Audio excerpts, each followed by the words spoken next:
Coucou les petits chats, je suis trop contente de vous retrouver aujourd'hui. Comme d'habitude, c'est pas une découverte pour vous. N'oubliez pas de vous abonner à ma chaîne, de cliquer sur la petite cloche pour avoir les notifications et me laisser un petit pouce si vous avez aimé cette vidéo. Je ne fais pas durer le suspense plus longtemps parce que je suis méga trop impatiente de vous parler de ce livre. C'est le livre de Valérie Cocan, de Gary Ahajar, Le voyage de Romain. Alors c'est un personnage que je ne connaissais pas beaucoup, que ce soit aussi bien de l'auteur que de Romain Gary. Déjà Romain Gary, je l'ai connu rapidement de nom, déjà parce que mon conjoint m'en a déjà parlé et que j'ai vu le film La promesse de l'aube. Mais c'est tout, je n'ai absolument rien lu de cet auteur. Et donc, j'ai eu envie de lire le livre de Valérie Cocan parce que déjà, je l'avais croisé une fois à la librairie des Dunes, à Malo. Et il m'avait captivée. Quand il parle, il est captivant. Comme Francis Toulouse, que je vous avais parlé dans une autre vidéo, Le temps n'y fait rien. Je vous remets le lien aussi dans la description.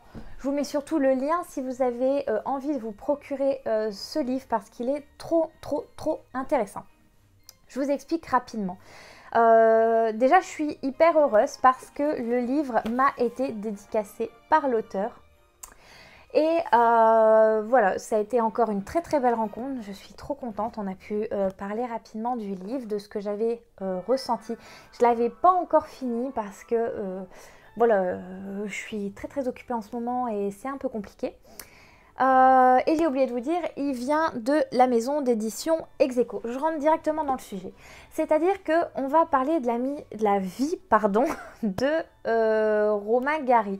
Ce n'est pas son vrai nom, ce n'est pas son vrai prénom. Tout ça a été modifié quand il est arrivé en France. Il s'est modifié lui-même son nom. Sa mère avait juste changé son prénom. Il faut savoir aussi qu'on apprend un truc qui est super intéressant, c'est que La promesse de l'aube, c'est pas un roman autobiographique. Il y a quelque part de vérité, mais ça reste un roman. Voilà. On ne sait pas grand-chose de sa mère, à part le fait qu'il en parle dans ce roman-là en particulier, mais voilà. Ça s'arrête là. J'ai trouvé ça intéressant, aussi un peu loufoque, que cet homme a voulu être Romain Gary, mais il le dit lui-même, il n'a jamais réussi vraiment à être Romain Gary. Alors c'est quand même un peu loufoque parce que c'est lui qui crée ce personnage et au final il n'arrive pas à être ce personnage. Enfin, c'est incroyable et en fait c'est une contradiction à lui tout seul, cet homme. Enfin, il y a énormément de choses qui font que déjà au niveau politique, vous allez comprendre tout ça en lisant ce livre. Déjà, ce que j'ai aimé, c'est que vraiment Valérie Cocan a vraiment replacé le contexte historique. Il y a énormément de détails sur l'histoire et alors ça j'adore, mais du fond du cœur parce que je suis une grande mordue d'histoire. Et il va nous expliquer un peu quand Romain Gary, ce qu'il a fait, comment il est passé de ça à ça.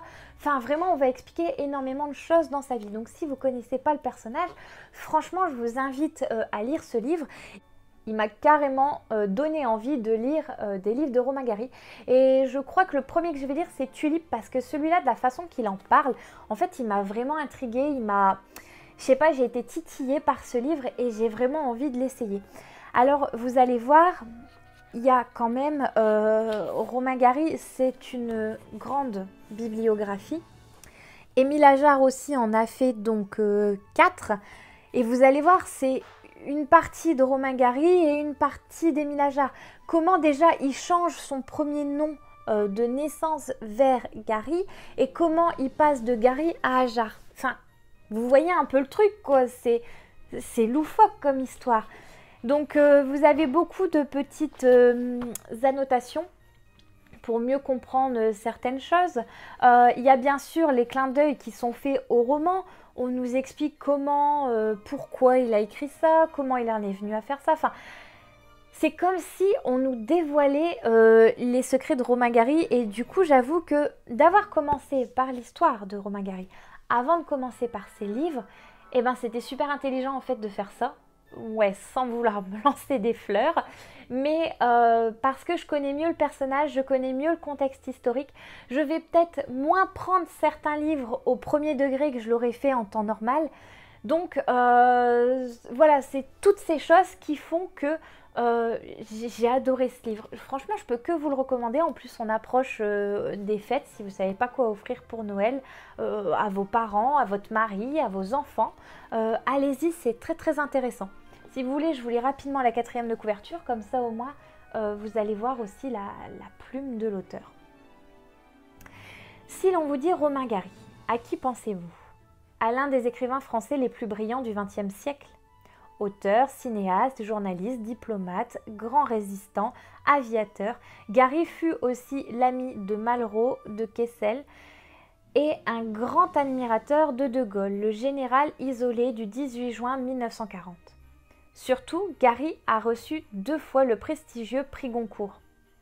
Ce succès unique est à l'origine d'un malentendu. Gary aurait tant prémédité derrière le pseudonyme d'Émile Ajar afin de piéger le monde des critiques et autres experts des belles lettres.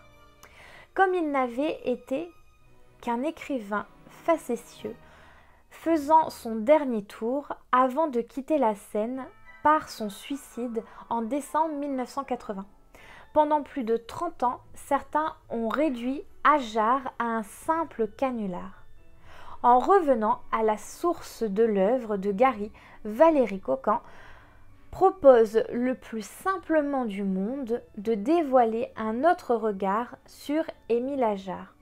Plus qu'un pseudonyme, Ajar dynamite les codes et cristallise les valeurs pour lesquelles s'est battu toute sa vie Gary.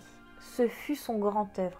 C'est quand même incroyable puisque à un moment, on pense que Gary est fichu. Franchement, qu'il est à la fin de ce qu'il a pu faire et qu'il est fini. Et puis là, bim, il nous invente Émile Ajar.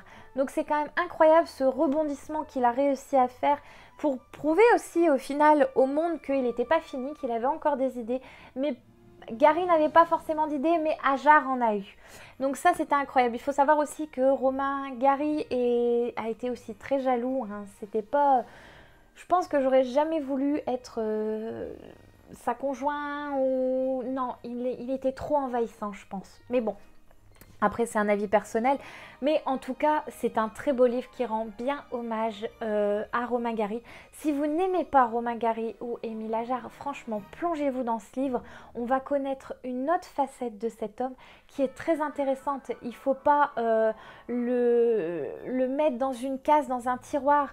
Il faut vraiment apprendre à le connaître. Et franchement, ce livre, il m'a donné carrément envie d'aller vers ses œuvres, d'en apprendre plus vraiment sur ce qui s'est passé dans sa tête, puisqu'au final, ces livres, c'est ça, c'est ce qu'il a imaginé à certains moments clés. En tout cas, je remercie 1000 fois l'auteur pour cette rencontre et la maison d'édition Ex Aequo. Et je vous tiens au courant parce que je vais encore lire un livre de Valérie Cocan, je vous en dis pas plus. Je vous montrerai tout ça sur Instagram et bien sûr je vous ferai la chronique vidéo comme d'habitude dès la fin de sa lecture. J'espère que ce livre vous a plu les petits chats. En tout cas moi j'ai adoré cette biographie qui fait partie de la collection la collection Hors Temps. Et je vous dis à la semaine prochaine. Gros bisous les petits chats.